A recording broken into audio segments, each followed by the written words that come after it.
Confío que se vea bien la presentación. Sí, se ve bien, David. Perfecto, gracias. Y hoy vamos a dedicar este tiempo de estudio, este tiempo de exposición sobre espiritismo, a hablar de los gigantes del alma. Comentaba hace un momentito que Los gigantes del alma es el título de un libro de un psicólogo hispano-cubano, del que ahora hablaré un poquito. Solo quería remarcar que en esta diapositiva vemos personas andando por una calle y una serie de artefactos, que están por encima de ellos y que vamos a simbolizarlos como siendo esos gigantes del alma. El libro que mencionaba se titula Cuatro gigantes del alma y fue escrito por Emilio Mira y López, que fue un psicólogo hispano-cubano, pero que muy pronto pasó a vivir a España, porque su padre era médico militar y le trasladaron a España después de la guerra de Cuba y se instalaron en 1903 en Barcelona. Emilio Mira y López fue médico, fue psiquiatra, fue el fundador en España de la orientación profesional. Fue el primero en traducir libros de psicoanálisis directamente del alemán. Dirigió varios institutos psiquiátricos en Cataluña. Fue jefe de los servicios psiquiátricos del Ejército Español Republicano, lo que le comportó tener que exiliarse en 1939. Estuvo en Londres con una beca, después en Estados Unidos. También pasó por Argentina, donde fue director de los servicios psiquiátricos de la provincia de Santa Fe. Dio clases en La Habana, Buenos Aires, Santiago de Chile, Montevideo, Río de Janeiro, Nueva York, Guatemala. Finalmente se instaló en Brasil, donde murió en 1964. Dejó varias generaciones de maestros, psicopedagogos, psicólogos, psiquiátricas y psicotécnicos formados bajo sus enseñanzas y sus teorías. Y fue también quien diseñó un curioso test que todavía se utiliza y que obvia cualquier interferencia por parte de aquella persona que está siendo evaluada, porque se basa en movimientos musculares y es realmente un test muy curioso. Emilio Mira era un hombre con una gran amplitud de miras. Simplemente vamos a comentar un par de aspectos antes de entrar. Él nos dice que no es exagerado emplear la voz gigante para designar estos cuatro núcleos energéticos que son el miedo, la ira, el amor y el deber, que serían los cuatro puntos cardinales que orientan, propulsan y a la vez limitan el universo mental, individual y específico del ser humano. O sea que vamos a hablar de estos cuatro puntos cardinales. Pero sin embargo, desde el punto de vista espiritista, creo que vale la pena añadir a otros dos gigantes que también son importantísimos para el desarrollo de la evolución humana, como son la razón y la fe, que están aquí representados por estas dos elipses, que tienen una parte en común, y esa parte en común es donde realmente estaría trabajando la filosofía espiritista, porque la filosofía espiritista, como iremos viendo, ni desprecia la razón, ni mucho menos, ni tampoco la fe, tomada en su justa medida. Emilio Mira y López comentaba unas normas de conducta que yo creo que son muy interesantes, muy adecuadas y que nos dan una idea de la amplitud de miras de este hombre. Él decía que la mejor regla de conducta es la de los clásicos, nada en exceso. También decía que cuando tengas dudas sobre cómo debes actuar, pregúntate qué pasaría si todo el mundo hiciera lo que piensas. Es decir, eleva a categoría universal tu posible conducta particular y tendrás la respuesta sobre si es correcta o incorrecta. Un concepto perfecto y correctísimo, como este de que es mejor querer que ser querido, perdonar que ser perdonado. No es posible, también añadía, curar a una persona, volverla sana, si vive en un ambiente enfermo. De manera que al clásico aforismo mens sana y corpore sano debería ser ampliado diciendo mens sana in corpore sano et in societas sana, es decir, una mente sana en un cuerpo sano y en una sociedad sana, que es un aspecto importantísimo también. Lo estamos viendo de una manera bastante muy clara en estos días.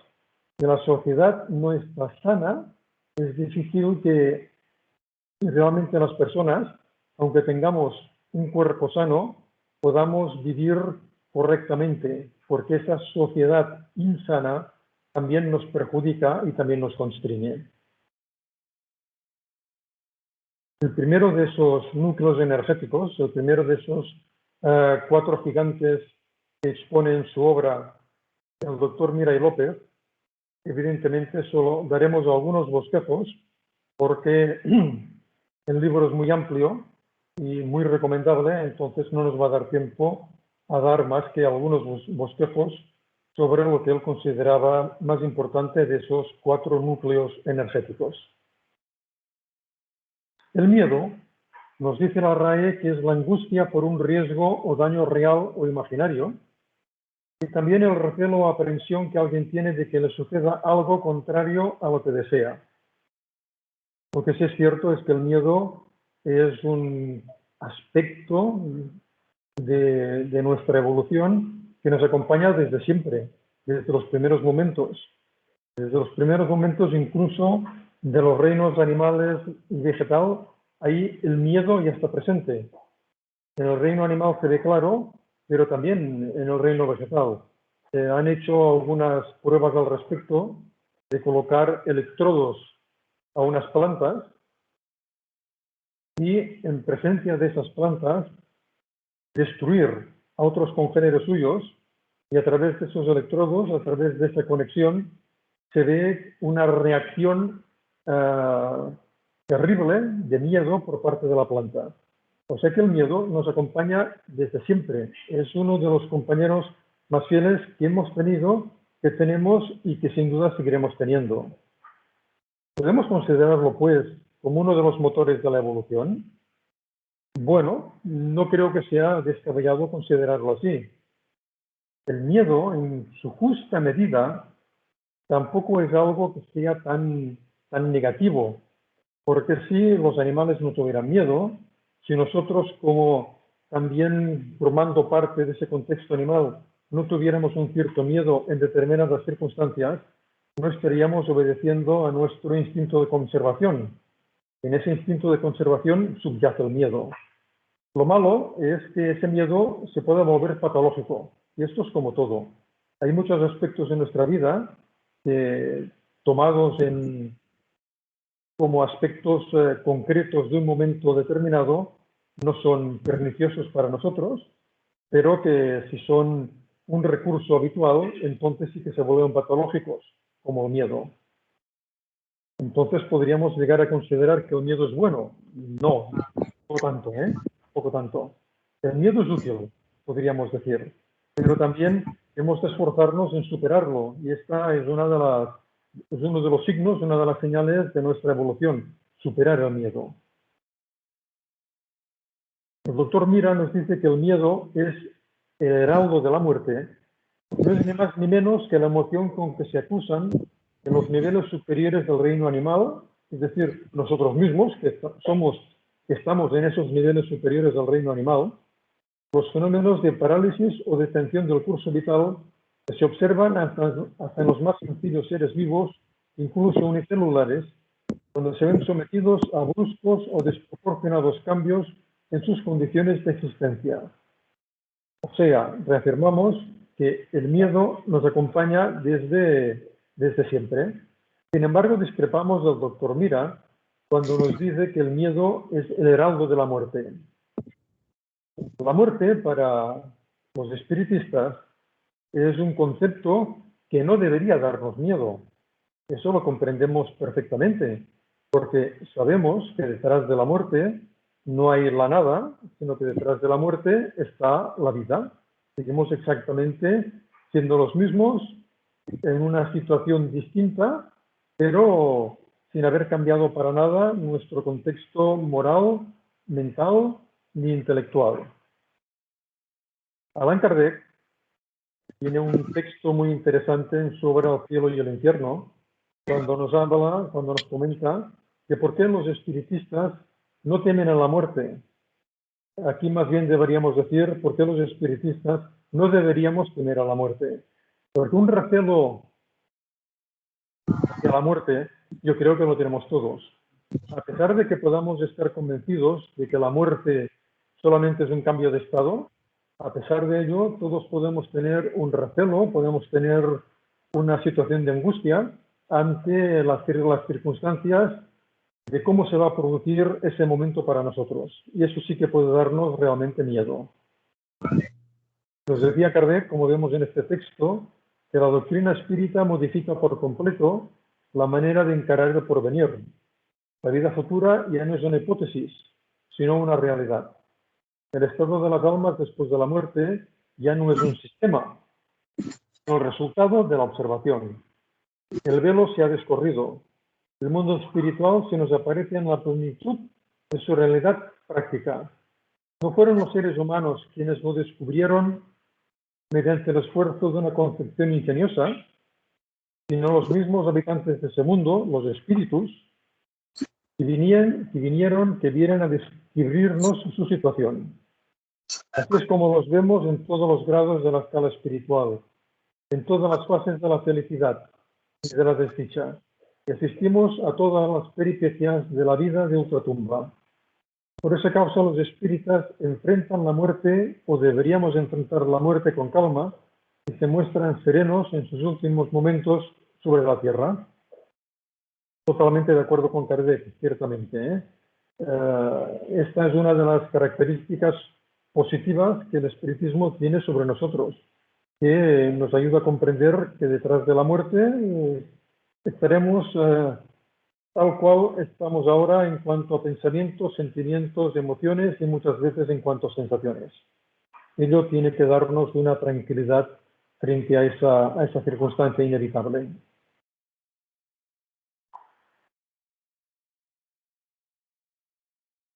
Perdón.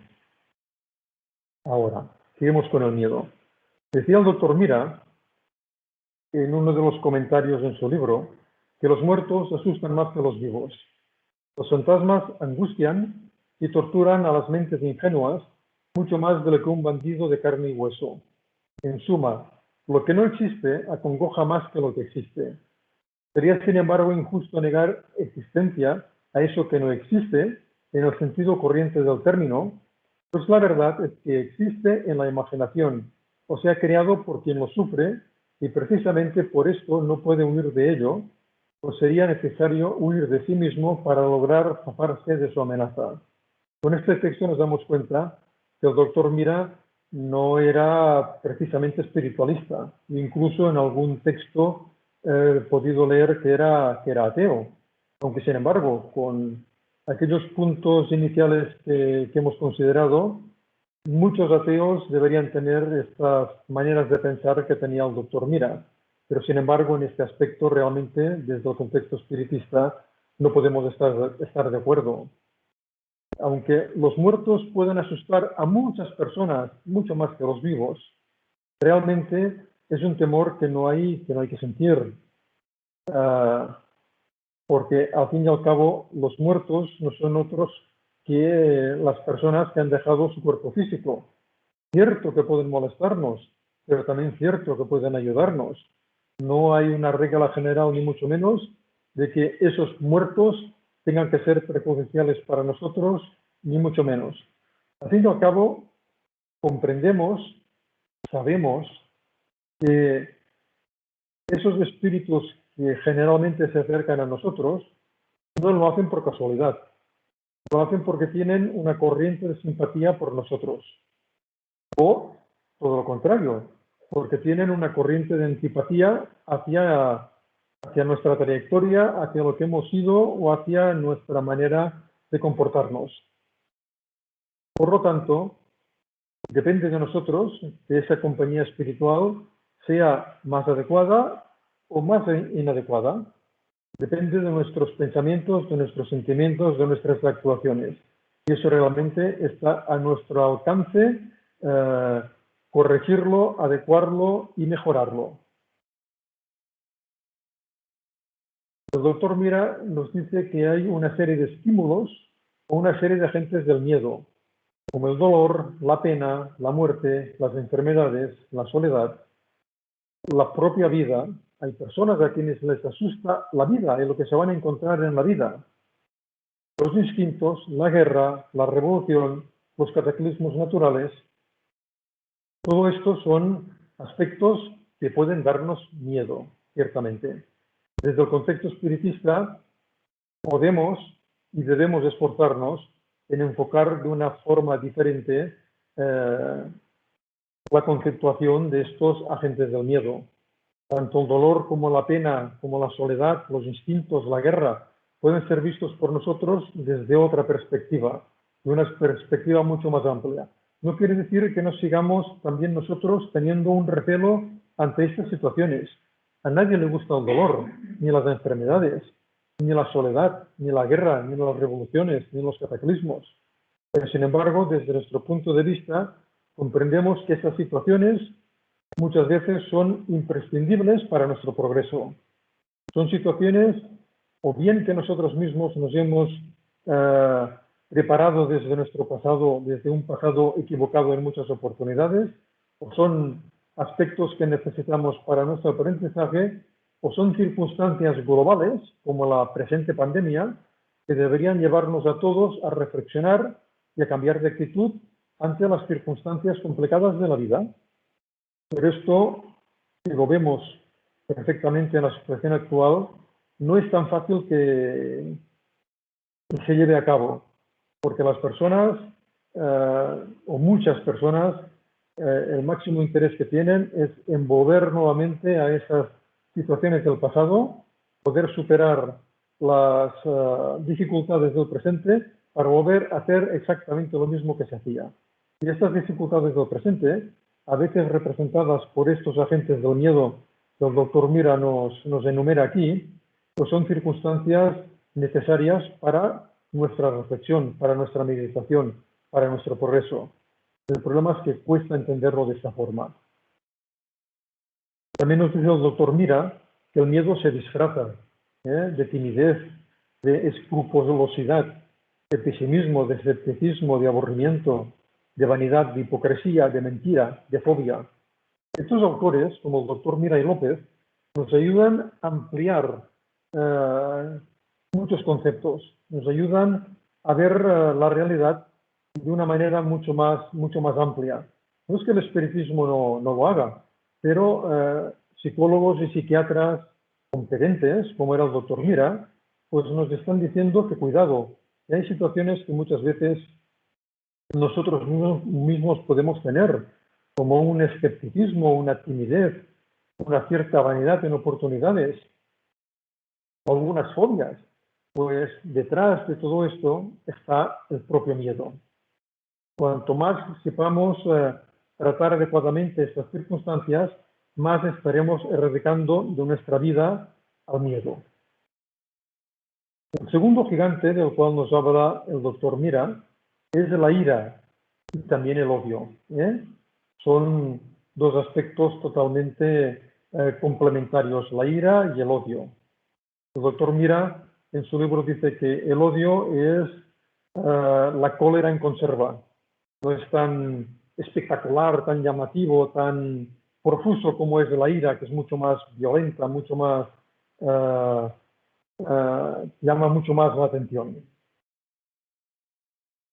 La ira es el sentimiento de indignación causa enojo y también el apetito o deseo de venganza. El doctor Mira, por su parte, nos dice que si el miedo es el residuo y el anticipo de muerte que lleva consigo la vida, la ira es la expresión de la protesta vital contra el miedo, a la vez que el intento de expulsión del malestar letal, descargándolo hacia el exterior. Matar para no morir, parecería ser el lema del gigante rojo, de la ira, aun cuando en realidad su furia nos mata igualmente a nosotros mismos, a quienes puedan tener esos sentimientos de ira y de odio y de venganza, como ese antiguo dicho de morirse de rabia. La ira ciertamente es una característica dura para aquel que la tiene y dura para aquel que la padece.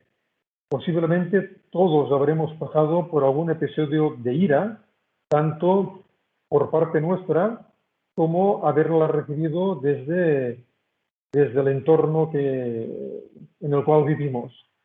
Yo creo que todos, si reflexionamos con atención y con calma, nos damos cuenta que es una de esas circunstancias más desagradables, más tristes y que más hay que intentar controlar.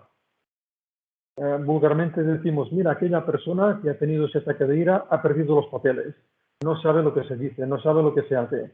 Pues hay que intentar evitar siempre llegar a estas circunstancias, aunque a veces nuestro entorno no ayuda precisamente a ello y podamos tener un episodio de este tipo que también tiene una gradación como miedo. La ira empezaría por la excitación, una protesta interior, la rebelión personal, una ira ya desatada, la rabia y la furia. Hay que intentar por todos los medios no llegar a estos aspectos. Sin embargo, hay situaciones curiosas. Algunos pensadores dicen que lo que se dice en estado de ira generalmente es más cierto que lo que decimos en estado de calma. Porque en estado de calma podemos disimular. En estado de ira no disimulamos nada. Y si aquella persona pensamos que es un foquete, pensamos que es mala persona, pensamos que es una hipócrita, se lo diremos sin ningún tapujo. Y muchas veces dicen, como comentaba hace un momento algunos pensadores, que esas palabras que se expresan en esos momentos de ira, muchas veces son una expresión de la realidad. Por lo tanto, cuando alguien nos diga algo en plan iracundo, tengamos cuidado y tomemos nota porque tal vez nos está diciendo alguna verdad. Es como el insulto. El insulto sería posiblemente una gradación menor que un ataque de ira, pero el insulto también está dentro de este mismo contexto. Algunos pensadores dicen que el insulto, si no es verdad, no tendría que afectarnos para nada. No tendríamos que sentirnos molestos de ninguna de las maneras. Y si es verdad lo que nos dicen, tomemos nota. Leía en un antiguo cuento, oriental, que alguien le preguntaba a su maestro sobre la cuestión de los insultos. Y el maestro le decía, si alguien te trae un regalo, ¿tú tienes que aceptarlo siempre? Y el discípulo contestaba, no tengo por qué aceptarlo. Dice, pues aquel que te trae el regalo de un insulto, no tienes que aceptarlo. Tienes que dejárselo para él. Claro, son conceptos difíciles de llevar a la práctica, pero que tienen toda la razón. Si nos afecta el insulto, es que algo de realidad hay en él. Si no lo hay, no tendría por qué afectarnos. Hoy en día daría la impresión, por lo menos los medios de comunicación social se ocupan de darnos esta impresión de que se está viviendo una situación creciente de odio y de ira. Realmente no debe ser así. Nunca hemos de olvidar que los medios de comunicación social siempre pondrán en primer lugar, aquello que realmente llama la atención. Si una persona en un lugar distante haya tenido una actitud digna y noble y haya sabido ayudar a otro u otras personas, esto no es noticia. Ahora, que alguien en un determinado sitio, a veces remoto, haya tenido un ataque de ira y haya golpeado a fulanito y a menganito, eso sí que tendrá una gran cobertura mediática. Eso también hemos de tenerlo en cuenta, ¿eh? Pero sí que daría la impresión que tal vez, debido a las circunstancias actuales, hay más rebelión personal, hay más situaciones de este tipo. Hay que ir observándolo sin duda. Desde el punto de vista del espiritismo, podemos aportar que los procesos obsesivos serían una de las máximas expresiones del odio. Del odio, de la ira, de la venganza, porque se toman todas las medidas posibles en esos casos para hacer daño, para cobrarse deudas anteriores, para hacer justicia por la propia mano. Y esto, además, muchas veces desde el plano espiritual, por ello nosotros no vemos a quien nos intenta hacer daño y realmente es una circunstancia durísima, durísima. Por ello, situaciones de odio y de ira las hay y muchas. De nosotros depende intentar alejarnos de las mismas y si somos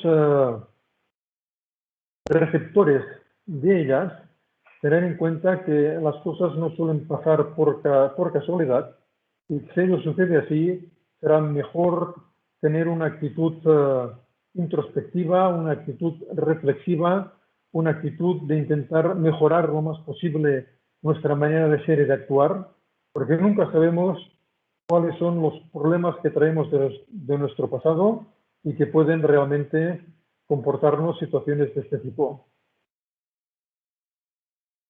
Después de estos dos núcleos energéticos, después de estos dos gigantes duros, porque lo son, el doctor Miray López se refiere al amor.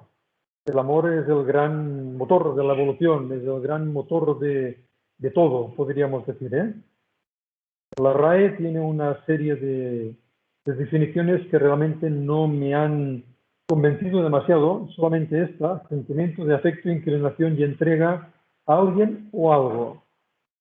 Esto sería el amor, pero comprendemos que el amor es algo más que todo esto, ¿eh? Porque el amor muchas veces implica sacrificio, esfuerzo, abnegación, y en esta definición no vemos ninguno de estos aspectos. El doctor Mira se sorprende y nos dice que la energía del amor es no solamente la mayor y la más variada de cuantos podamos imaginar, sino que además aspira, engloba e incorpora por una absorción sui generis las de sus gigantescos compañeros de morada. Por esto es, quizás, la única fuerza capaz de aumentar en razón directa de los obstáculos o resistencias que se le oponen. Y eso es verdad, ¿eh? Yo creo que todos habremos podido observar en alguna oportunidad o habremos tenido noticia de personas con una gran capacidad de entrega, de amor a los demás, de sacrificio, y que cuantos más obstáculos y problemas tienen, más aumenta esa capacidad, esa fuerza, ese interés en ser de utilidad.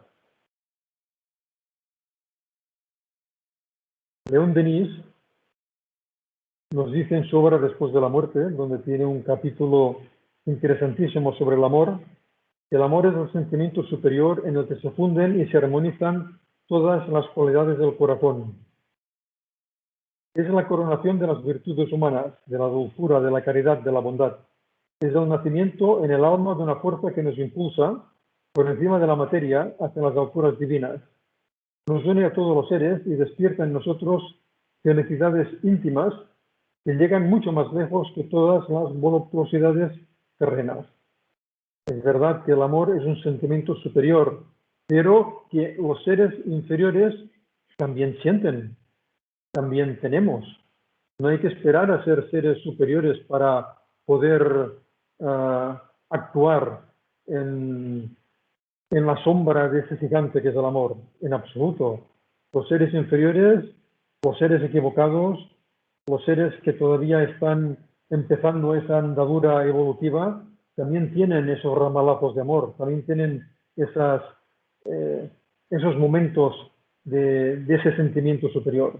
Si no, realmente la evolución sería injusta.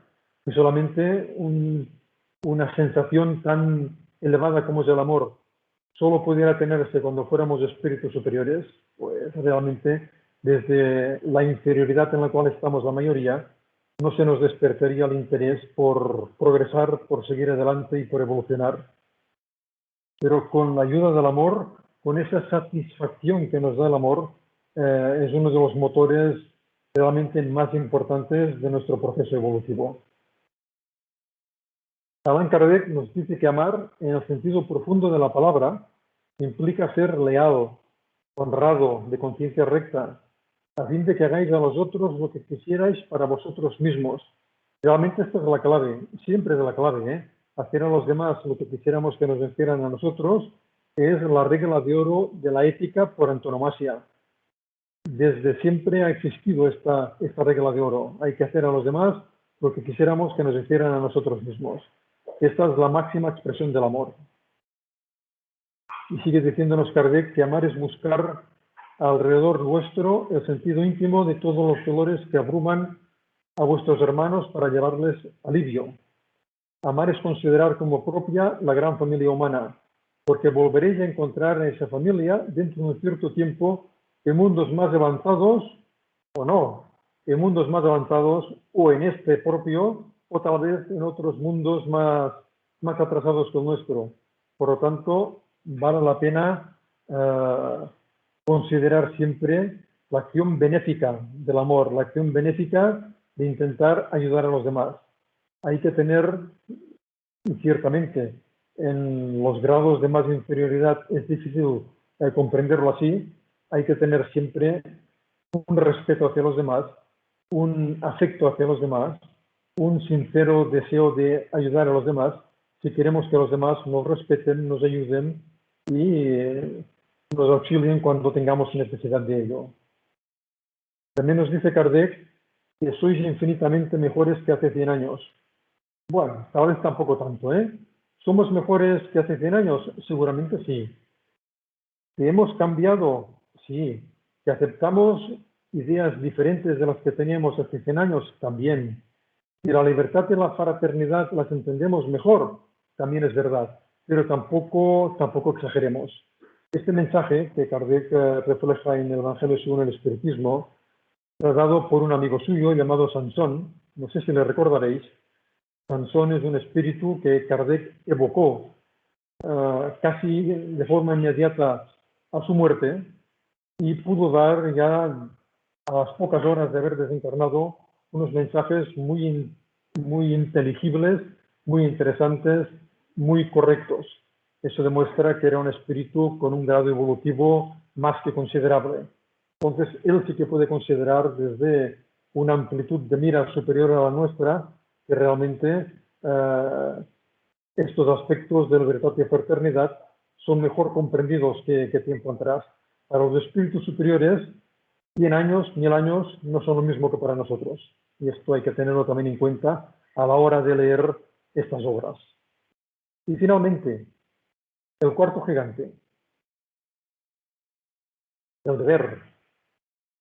El deber, nos dice León Denis, es el conjunto de prescripciones de la ley moral, la regla de conducta del hombre en sus relaciones con sus semejantes y con el universo entero.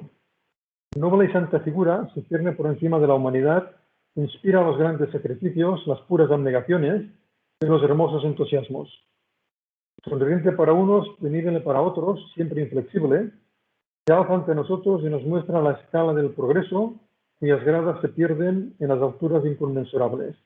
Y realmente el deber no es idéntico para todos. Esto lo comprendemos. El deber es otro de esos grandes motores de la evolución. El deber, pero el deber llevado a cabo de una manera correcta, de una manera fraterna, de una manera adecuada, sin estar amargados por el hecho de tener ocupaciones, de tener obligaciones en el mundo material y también en el contexto moral. Porque si estamos amargados por tener que ir a trabajar, por ejemplo, realmente el beneficio que podamos obtener de esa tarea que también tiene sus componentes morales, el beneficio que obtendremos va a ser prácticamente nulo. El deber llevado a cabo de una manera adecuada seguro que nos ayuda en nuestro progreso personal. Por eso el deber es una de esas grandes herramientas que la evolución pone en nuestras manos. Sigue diciéndonos León Denis que el deber tiene formas múltiples. Existe el deber para con nosotros mismos, que consiste en respetarnos, en gobernarnos con cordura, en no querer, en no realizar, sino lo que es digno, útil y bueno. Y este es uno de los aspectos más importantes y que muchas veces no se tienen en cuenta con la profundidad que debería ser. Porque si no somos capaces de respetarnos a nosotros mismos, de gobernarnos adecuadamente, de no procurar hacer cosas dignas, útiles y buenas, realmente no nos estamos queriendo a nosotros mismos.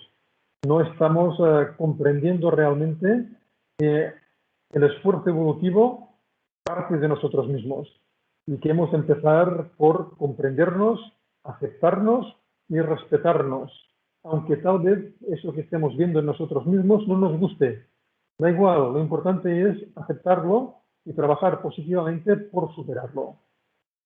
Después nos enumera León Denis diversos tipos de deberes, como el deber profesional, el deber social, el deber hacia el país, hacia la humanidad, y existe el deber para con Dios. El deber no tiene límites. Y esto es cierto, porque realmente quien efectúa, quien lleva a la práctica todos estos deberes de una forma voluntariosa, de una forma optimista, realmente es como si no estuviera haciendo nada, porque lo hace con tal espontaneidad que eso no significa un esfuerzo para él. Decía Confucio que aquel que trabaja a gusto realmente tiene siempre el tiempo libre. Y es verdad, quien trabaja a gusto no tiene ningún esfuerzo, porque está haciendo lo que desea hacer. Para él es una felicidad. Pero llegar a estos límites de un espíritu como Confucio no es fácil ni corto el tiempo para llegar hasta allí. Pero es bueno tenerlo en cuenta. El doctor Mira nos dice que de dónde surge y quién es tal nuevo personaje que a pesar de su invisibilidad y sutilidad, de su falta de raigambre biológica y de tradición histórica, posee a veces una energía suficiente para luchar y vencer a los tres gigantes que hasta ahora hemos conocido en el gran escenario anímico. Y es cierto, el deber puede superar a la ira, al miedo y al amor. Podemos a veces ponerlo por encima de todo eso. Ponerlo por encima de la ira y del miedo es fantástico, es muy adecuado, pero ponerlo por encima del amor, del afecto, de la fraternidad, esto ya es patológico, ya es enfermito. Porque el deber que nos lleva a no tener cuidado de aquellos que están a nuestro alrededor, realmente no puede ser de ninguna de las maneras un deber positivo. Por eso hay que tenerlo en cuenta siempre. Y termina este párrafo diciéndonos el doctor Mira que no es lo mismo ser esclavo que hacer de esclavo o sentirse esclavo. No es lo mismo tampoco cumplir consignas que ser sumiso o que sentirse obediente. O sea, que el tránsito del deber impuesto desde fuera al deber dictado desde dentro hubo de ser tan lento en el curso histórico del hombre como lo fue el que va desde la organización tiránica a la organización democrática. Pero me quedo con esta oración subrayada. El tránsito del deber impuesto desde fuera al deber dictado desde dentro. Esto es muy importante. Muchas personas todavía estamos en esa situación del deber impuesto desde fuera. Hay que trabajar porque hay que trabajar, porque si no trabajo no tengo dinero para comprar alimentos. Por lo tanto, es una imposición que me viene desde fuera. Pero si el deber dictado desde dentro somos capaces de sentirlo de esta forma, el ir a trabajar no será para nosotros un suplicio, será un medio para poder sustentarnos físicamente, pero es que seguramente seremos capaces de ampliar ese concepto y de respetarnos a nosotros mismos, que es otro de esos deberes importantes que salen desde dentro. Tendremos el deber de ayudar a los demás, de ser útiles, de ser fraternos. O sea que ese deber dictado desde dentro es lo que marca realmente nuestro nivel evolutivo. Pero todo es cuestión de tiempo. Todo es cuestión de tiempo, sin duda. No hay que desesperarse si a veces uno tiene todavía tendencias que no le gustan, que uno reconoce perfectamente que son anticuadas, que no son correctas, que son inferiores, que han de ser superadas. Pero todo tiene su momento y todo tiene su tiempo. Lo que nosotros hemos de poner siempre es el esfuerzo necesario, que nos cuesta 1, 2, 10 vidas. Bueno, si el esfuerzo ha sido correcto, si hemos aprovechado las oportunidades que la vida nos ofrece de la mejor manera, da igual que sean 10 o 50 vidas. Lo importante es estar en ese camino de superación. El deber sería, nos dice el doctor Mira, el regulador que permitiría una adecuada distribución de las libertades individuales en beneficio de la colectividad humana que lo postula y adopta, ¿cierto?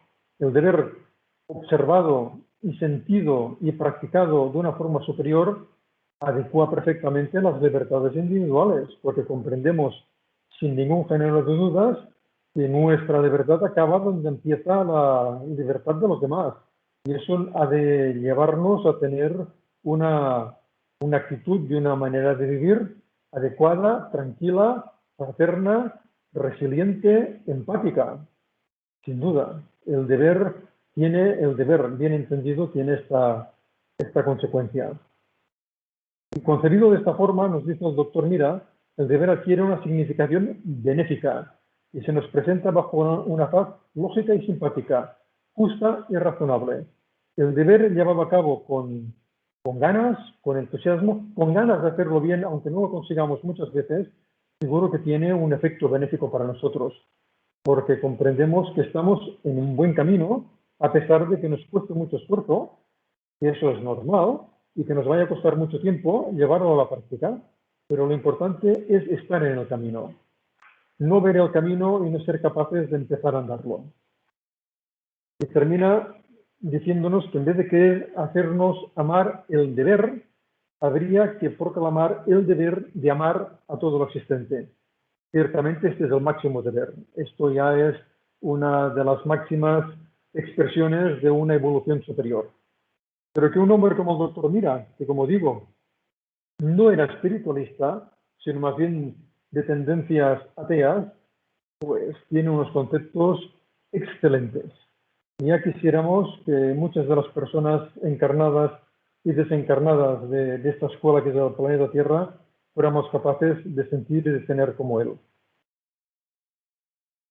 Llegamos a esos otros dos gigantes, a esos otros dos núcleos energéticos, a esas otras dos instancias que nos acompañan desde siempre en nuestra evolución, como son la fe y la razón. Leon Denis nos dice, en un capítulo estupendo de Después de la muerte, que la fe es la confianza del ser humano en sus destinos, el sentimiento que le lleva hacia el poder infinito, a pesar de que no sepamos concretar qué es ese poder infinito. ¿Cómo rige el universo? ¿Dónde está? En el fondo, todo esto da igual. Lo importante es tener ese sentimiento, esa confianza hacia ese poder infinito. Llegará el momento cuando seamos espíritus superiores dentro de muchos milenios, que seremos capaces de comprender mejor la esencia de la divinidad. Pero ahora, en este momento, hemos de aceptar realmente de una manera clara que ese poder infinito existe y que ese poder infinito es bueno y justo. Y esto ha de generarnos la confianza suficiente para enfrentar los problemas de la vida. Sigue diciendo Denis que es la certidumbre de haber entrado en el camino que conduce a la verdad. La fe ciega es como un farol cuyo rojo resplandor no puede traspasar la niebla. La fe esclarecida es un faro poderoso que ilumina con una viva claridad el camino que se ha de recorrer. Y es bien cierto, la fe ciega ha tenido y tiene en muchos contextos todavía un papel que jugar, un papel que cumplir. Pero sin embargo, su resplandor no puede traspasar esa niebla que debería llevarnos a una comprensión mayor de lo que realmente es la vida. La fe ciega está encorsetada por los dogmas de fe, por lo tanto no es capaz de tener esa característica de la fe esclarecida, que es un faro poderoso que ilumina bien ese camino que hemos de recorrer, que nos explica por qué hay dificultades, por qué hay problemas, por qué sufrimos, por qué encarnamos muchas veces en lugares antipáticos, por qué no siempre tenemos a nuestro lado personas que nos amen. Esa fe esclarecida, ese foco poderoso, nos da la explicación correspondiente, aunque sea en términos generales. La fe ha de reposar sobre el fondo sólido que le ofrecen el libre examen y la libertad de pensamiento. Más claro no se puede decir. El libre examen de todo a la altura de nuestra capacidad evolutiva y la libertad de pensamiento, imprescindible siempre. Por eso, la fe verdadera ha de reposar en estos dos conceptos. En lugar de dogmas y de misterios, solo debe reconocer los principios que se deduzcan de la observación directa y del estudio de las leyes naturales. Tal es el carácter de la fe espiritista. No se puede decir con más claridad. La filosofía de los espíritus nos ofrece una creencia que no por ser racional deja de ser robusta. El conocimiento del mundo invisible, la confianza en una ley superior de justicia y progreso, imprime a la fe un doble carácter de calma y de seguridad. O sea que esa fe esclarecida, esa fe razonada, esa fe razonable, sí que puede iluminarnos el camino y demostrarnos que los problemas, las dificultades, los obstáculos son otros tantos impulsores de nuestra secuencia evolutiva.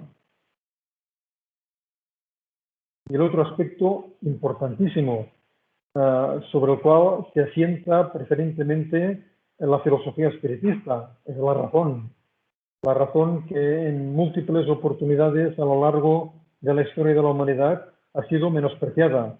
Pero sin embargo, la razón tiene una importancia enorme.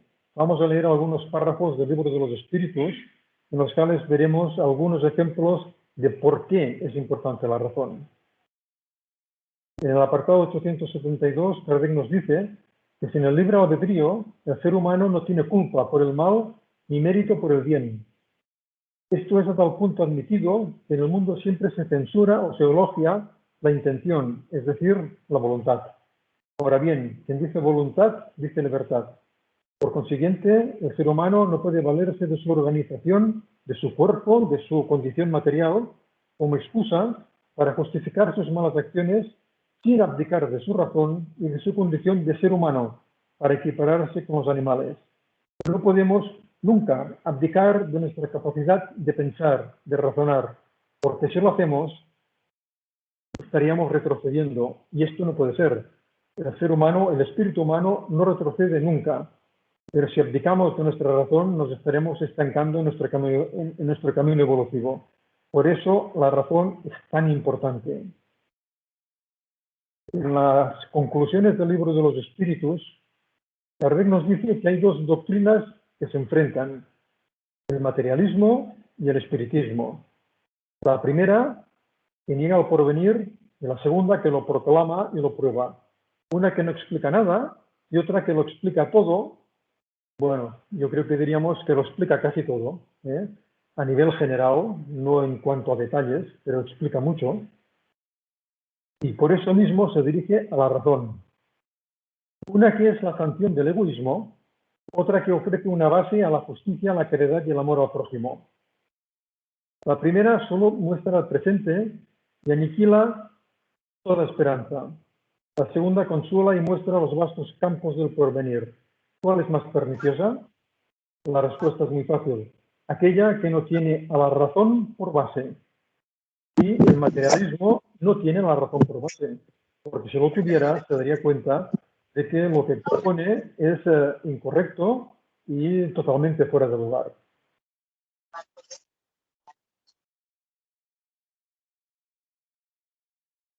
En la conclusión quinta del libro de los espíritus, Kardec nos ofrece estos dos párrafos y nos dice que incluso aquel que no ha sido testigo de ninguno de los fenómenos materiales que se obtienen en las manifestaciones mediúmnicas, se dice a sí mismo: fuera de esos fenómenos existe la filosofía, que me explica lo que ninguna otra filosofía me había explicado.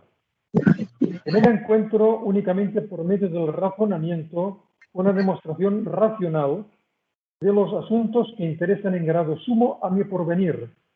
Me proporciona calma, seguridad y confianza. Me libera del tormento de la incertidumbre. Al lado de esto, la cuestión de los hechos materiales resulta secundaria. Únicamente por el razonamiento, insiste Kardec. Esta filosofía nos demuestra racionalmente aquello que de verdad nos interesa. ¿Y qué es lo que nos interesa? Pues el porvenir. Nos interesa saber por qué sufrimos.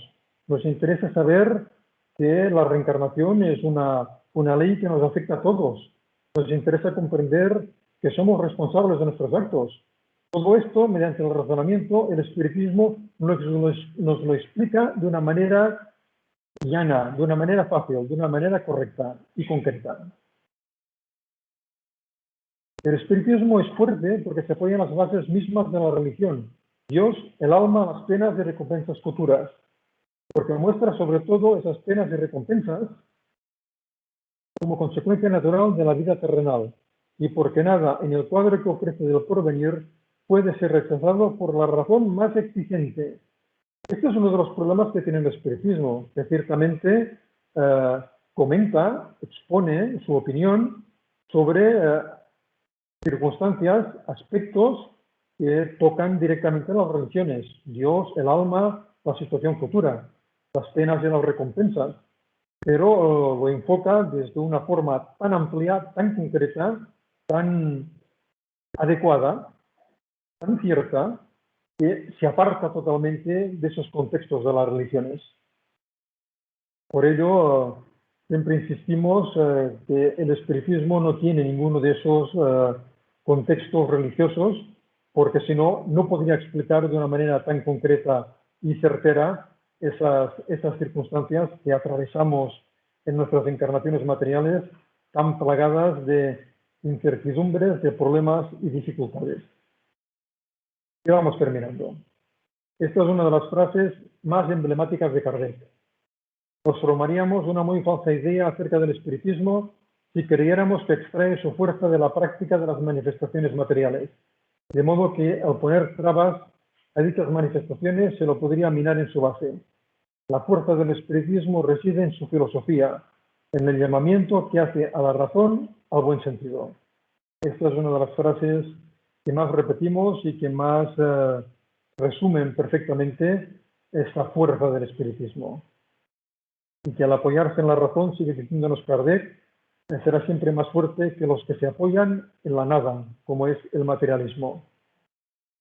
Y remata: el supremo argumento debe ser la razón, y la moderación garantizará el triunfo de la verdad mejor que las diatribas envenenadas por la envidia y los celos. Pero sin embargo hemos de plantearnos una dificultad. No todos somos capaces de razonar correctamente, de ninguna de las maneras. Todos tenemos nuestro nivel evolutivo y muchas veces nuestro propio nivel evolutivo no nos favorece para que tengamos un criterio perfectamente razonable. ¿Qué pasa entonces? Nuestra razón humana es limitada, es cierto. No obstante, tal como es, constituye un presente de Dios. Con la ayuda de la razón no habrá un solo hombre de buena fe que comprenda de otro modo la eternidad de los castigos. Este es uno de los puntos en los cuales se apoya Kardec para demostrar que la eternidad de los castigos es algo totalmente inconsecuente, incongruente, totalmente fuera de lugar. Si los castigos son eternos, ¿para qué vivir? No vale la pena.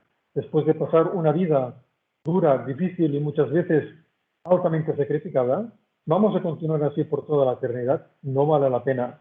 Pero con la ayuda de la razón, por limitada que sea, nos acabamos dando cuenta de que esa cuestión de la eternidad de los castigos está absolutamente desfasada. ¿Por qué la razón no es en todos los casos un guía infalible? Sería infalible si no estuviera corrompida por la mala educación, el orgullo y el egoísmo. El instinto no razona. La razón hace posible la elección y confiere al hombre el libre albedrío. Entonces, todos tenemos libre albedrío, limitado, relativo, muchas veces pequeño, pero tenemos libre albedrío, tenemos capacidad de razonar. Lo que importa es que utilicemos al 100% la capacidad de razonar que tengamos en cada momento. Que no nos dejemos engañar por algunas circunstancias de la vida que nos puedan llevar a pensar que la violencia, que el todo para mí y nada para los demás, que el egoísmo, que la soberbia son lo mejor para nosotros mismos, porque así estaremos por encima de todos y sin tantos problemas como los pobres de este mundo. La capacidad de razonar nos ayuda poco a poco a entender que esto es totalmente inadecuado, que esto es totalmente erróneo.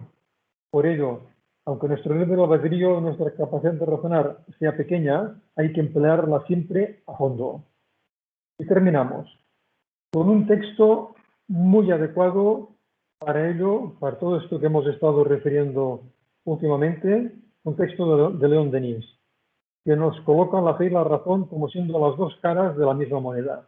No se puede despreciar ni a la una ni a la otra. La razón es una facultad superior destinada a esclarecernos todas las cosas con el tiempo, no ahora mismo. Acabamos de decir que todos tenemos una capacidad de razonar limitada. Se desarrolla y aumenta con el ejercicio, claro que sí, con el tiempo, con el esfuerzo, con las diversas encarnaciones que vamos teniendo. Aumenta con el ejercicio como todas nuestras facultades. La razón humana es un reflejo de la razón eterna. Es Dios en nosotros, ha dicho San Pablo. Desconocer su valor y su utilidad es desconocer la naturaleza humana y ultrajar a la divinidad misma. ¿Cómo definieron los espíritus a Dios cuando Kardec formuló la primera pregunta del libro de los espíritus? Como siendo la inteligencia suprema, es decir, la razón máxima. Sigue Denis. Querer reemplazar la razón por la fe es ignorar que ambas son solidarias. Se afirman y se vivifican la una a la otra. Su unión abre al pensamiento un campo más vasto, armoniza nuestras facultades y nos proporciona la paz interior. La fe también es imprescindible, porque la fe se traduce en esa confianza que hablábamos antes. La confianza, la esperanza que tenemos en el futuro, fundamentadas en que aceptamos, creemos, sentimos perfectamente que el universo, que la acción divina, que la acción de las leyes divinas son justas, son solidarias, son correctas, es algo que creemos y que aceptamos por lógica también, porque Kardec ya nos decía, la magnitud del efecto nos tiene que demostrar la magnitud de la causa. El universo es un efecto grandioso. Por tanto, la causa que ha generado ese efecto grandioso ha de ser también ella misma grandiosa. Pero en última instancia, creemos que Dios existe. Creemos que tenemos un futuro mejor. Y la razón nos va demostrando que eso es así. La razón que dentro del contexto espiritista se va consolidando a través de la comprensión de todo lo que los espíritus han ido enseñando a lo largo de toda la historia de la humanidad, muy especialmente desde 1855, que Kardec empezó a estudiar en serio la fenomenología mediúmnica, hasta ahora. Muy especialmente todo lo que aquellos colaboradores de Kardec y el propio Kardec nos han legado. La razón, la capacidad de razonar que ellos supieron imprimir a su trayectoria y a su estudio, nos da confianza. Por lo tanto, tenemos esperanza en que la existencia de Dios es bien cierta y tenemos la seguridad de que el futuro depende de nosotros. Muchas gracias por vuestra atención. Nuestra próxima actividad pública será ya el 18 de septiembre por esta misma plataforma con comentarios a un texto mediúmnico que se titula Entrevista a un científico.